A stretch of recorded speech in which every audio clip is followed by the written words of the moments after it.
first step before anybody else in the world believes it is you have to believe it. There's no reason to have a plan B because it distracts from plan A. If you can see it here and you have the courage enough to speak it, it will happen.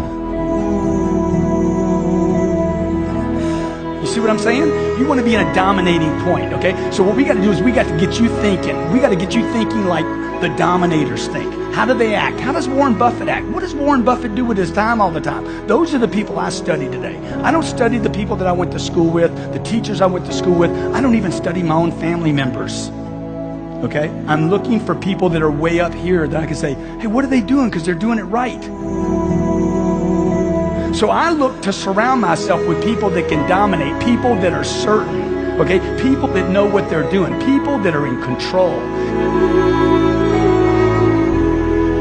You know, if you don't surround yourself with other dreamers, here's what I know. If 9 of your friends are broke, you're going to be the 10th one. That's it. If 7 of your friends smoke, you're going to be number 8. If you stay with that circle of friends, you've got to surround yourself with like-minded people. See, stop telling your big dreams to small-minded people. If you don't go home tonight tossing and turning, truly making a decision where you're tired and jacked up at the same time, then I'm not talking to you. Weird things happen to people when you make a decision. My mom wanted me to be a truck driver because that would mean I would make $24,000 a year if I went to Truck Masters, and that would be twice what my father made. And she thought that would happen, but something inside of me said, I don't want to drive a truck. There's something else that matters more to me, and I decided I was not going to go for money instead of passion. And the rewards have been pretty amazingly better than being a truck driver. It's not bad being a truck driver, it's just not what I was after. And I look back, and one of the things that helped me was my original teacher, Jim Rohn, who's a personal development speaker I went to hear when I was 17. He said something the first time I heard him, and he said, you know, it's really simple. If you want life to change, you got to change. If you want life to be better, you've got to get better. It's the only way it happens. And luck will show up for people and it'll leave them. But if you're constantly improving who you are and what you give, game over.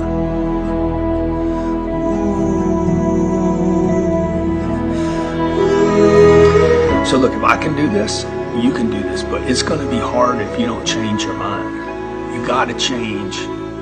You got to change the way you think. And the way to change the way you think, ultimately there's 2 ways, okay? I mean, there's probably 3 or 4 ways, but first of all, the one way is to start discipline yourself. Catch yourself every time you say, I don't have time, say, hey, I create time.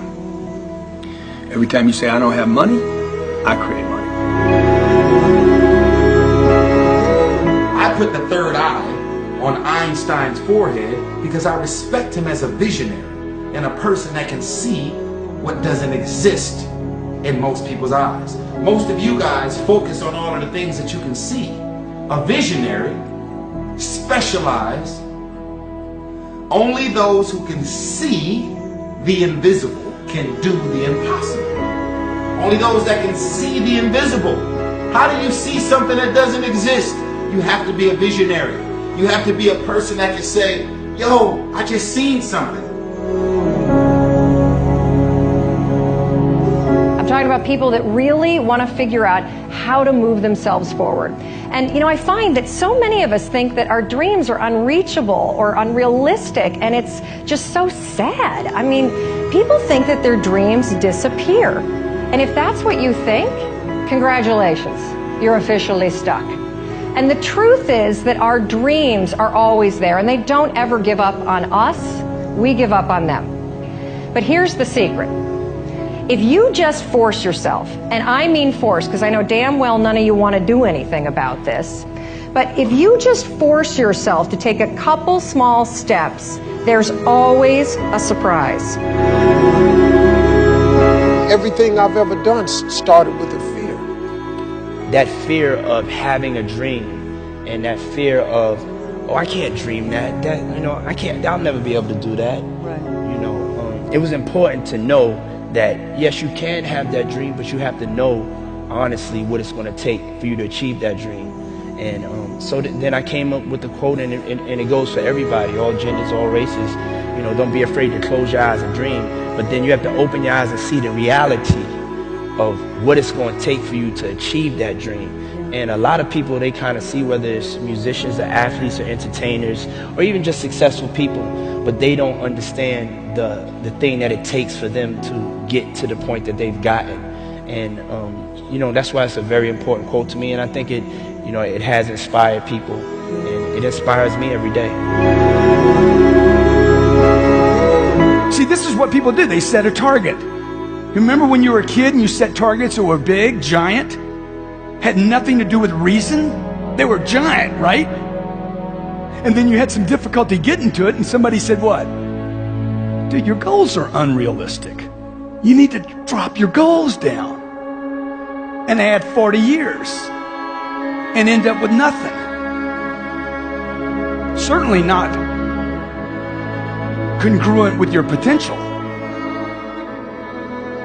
How many believe you have more potential than you're going for right now? Dude, it's way up here. It's beyond what you're going for. So you want to set it here. I want to set my targets up here. I never lower a target. Never, ever.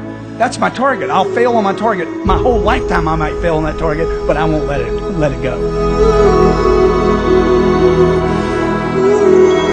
Success is something entirely subjective. Success is not about having lots of money, living in a big mansion, having an indigo suit. Absolutely not. That's part of it, but it's not the whole of it. You see, success is when you attribute value to things that matter to you. If you don't love what you do, it's going to be hard to continue. Do you know why so many people don't like their jobs? It's because there's no heart in it. They're just doing it to get the money at the end. You got to enjoy the process and then trust the process. And that's how to get a small vision off the ground, the come up.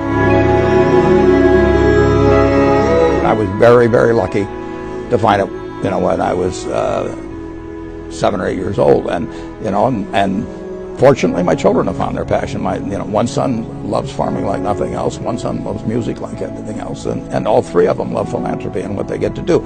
You're lucky in life when you find it, and you can't guarantee you're going to find it in your first job out. But I always tell college students that come out, I say, take the job that you would take if you were independently wealthy. You know, you're going to do well at it.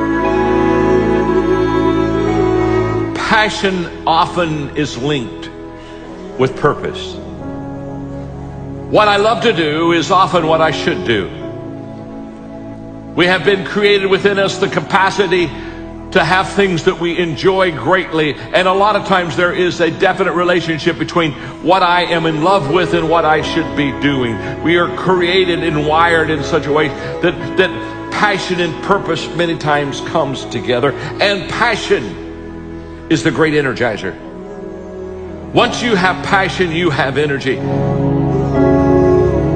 If you got the energy and you go, I don't know where to start, throw a rock, and where that drops, start there. Talk to the next person. Just take massive action and keep changing.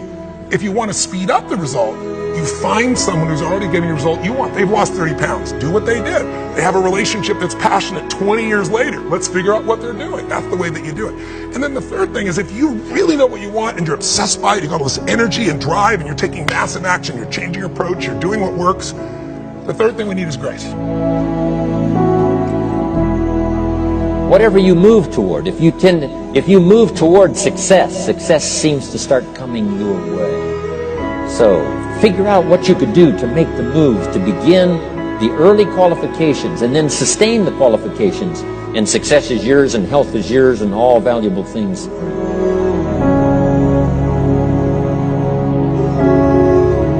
So the point is you don't have to wait in line. You don't have to do it the way everybody else has done it. You can do it your way. You can break the rules. You just can't get in the way of somebody else getting what they want.